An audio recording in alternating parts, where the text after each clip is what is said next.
What if death is not the end, but a boundary we simply don't understand yet? For thousands of years, death has been treated as final, absolute, a point of no return. When the heart stops beating, when the brain falls silent, when the body goes still, we call it the end. But what if that definition is incomplete? What if death is not a moment, but a process? And what if that process can be slowed, paused, or even reversed? Today's science is beginning to challenge one of humanity's oldest assumptions, not through philosophy or belief, but through biology, technology, and radical experimentation. And what researchers are discovering is unsettling, because the line between life and death is starting to blur. The moment we call death. Traditionally, death has been defined in two ways. First, clinical death, the point where the heart stops beating and breathing ceases. Second, brain death, the irreversible loss of all brain activity. For most of history, once either of these occurred, the conclusion was simple: life was over. But modern science is forcing us to rethink that certainty, because when the heart stops, the body doesn't immediately die.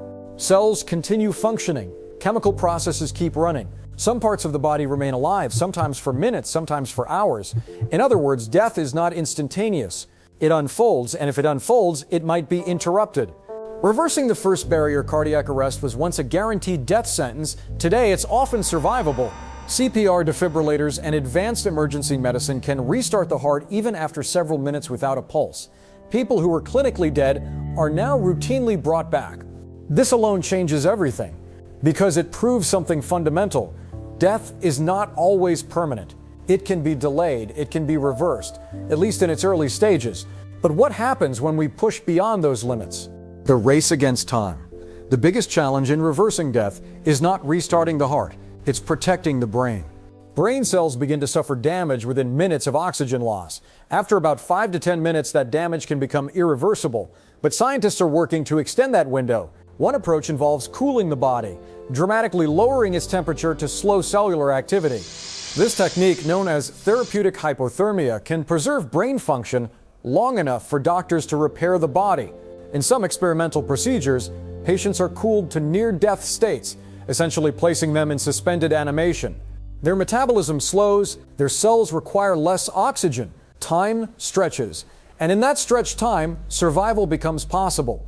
Suspended between life and death, imagine a state where the body is not alive in the traditional sense, but not truly dead either. No heartbeat, minimal brain activity, almost no metabolism, and yet reversible. This is the frontier scientists are exploring.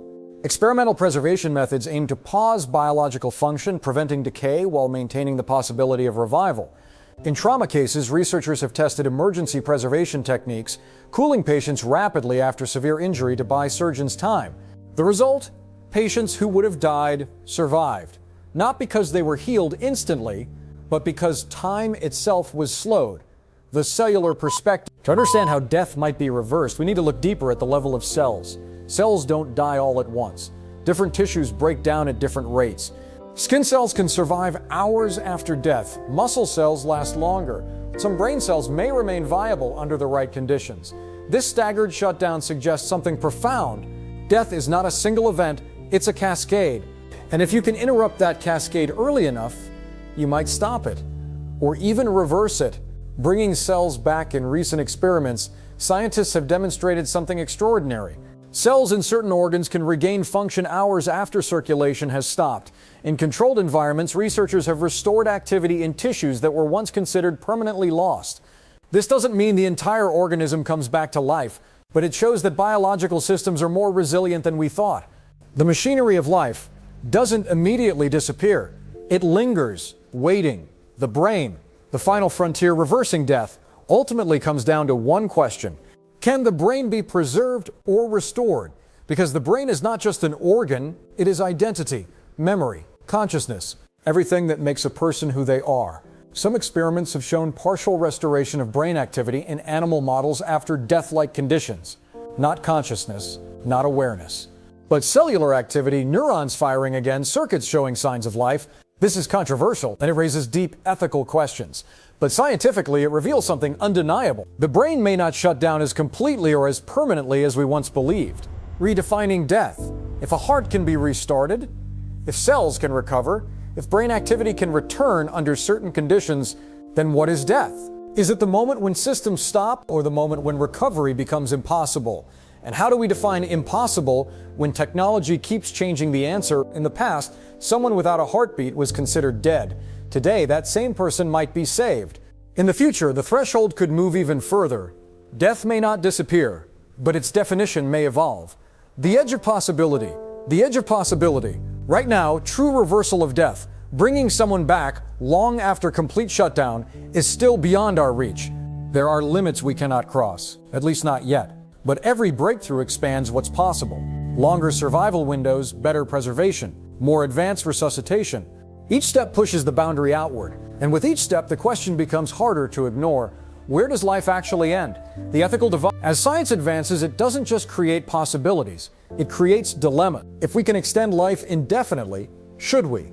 If we can bring someone back after prolonged death, who decides when to stop trying? What happens to identity if the brain is restored but altered? And what does it mean to truly be alive? These are not just scientific questions, they are philosophical, legal, human. The future of death. Looking ahead, the idea of death may shift from a fixed endpoint to a flexible threshold. A threshold defined not just by biology but by technology. In the future, death might not occur at a single moment. It might be declared only when recovery is no longer possible, even with advanced intervention, and that point may keep moving further. A boundary, not an end. So, can science reverse death? Not completely, not yet, but it is beginning to reshape how we understand it. Death is no longer a clear, immediate boundary. It is a process, a spectrum, a line that can be pushed, stretched, and sometimes crossed.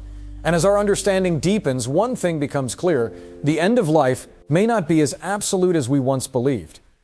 Closing thought: what if the greatest limitation isn't death itself, but our definition of it?